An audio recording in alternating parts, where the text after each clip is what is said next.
So here we are for a lap around the Sochi Autodrome.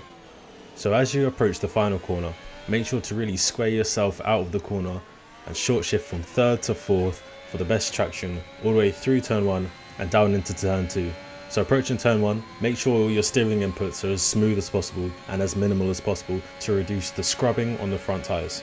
So flying into turn 2 now, you want to spot and brake at the 100-meter board, and that is as close to the outside wall as you want to get. Of course, we're doing this to open up turn 2 as much as possible so we can carry the speed all day around turn 3. So as we approach the apex of turn 2, it's going to be a common theme to avoid these orange curbs at all costs.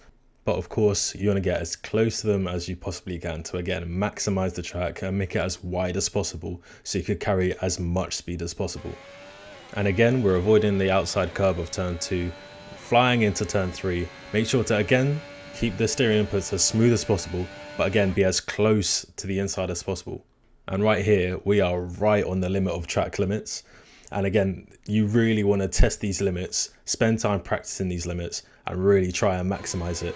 Turn 4, you want to brake just in between the curb and the shadow underneath the gantry.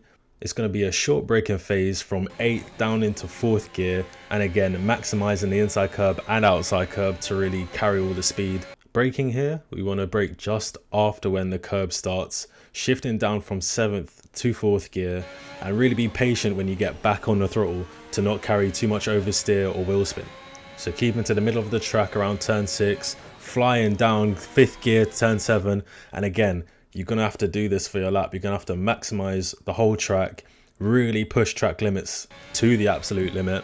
Flying now into turn 8, you want to spot your braking spot just somewhere between that black board and the shadow underneath the gantry. You want to tap the brakes down into 5th gear and as close to the orange curb as you dare, maximizing the apex, pulling over to the left and spotting our 50-meter board.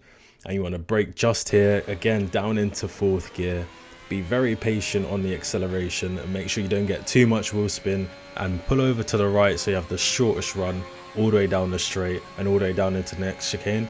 Ideally, you would want to place your car right towards where the end of this sign is, and that will straighten you up as best as possible as you brake into this next chicane.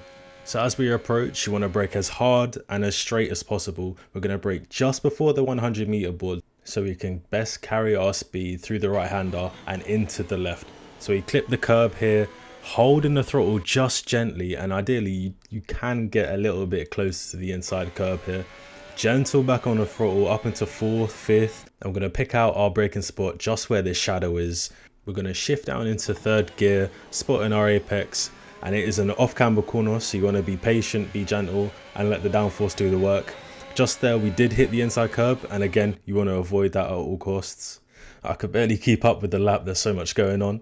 But approaching the penultimate corner, again, you want to maximize the track as much as possible to open it up, avoid the inside orange curb, maximize the entry into the final corner, brake as straight as possible, and as soon as you hit the apex, try and maximize that traction and fly to the checkered line.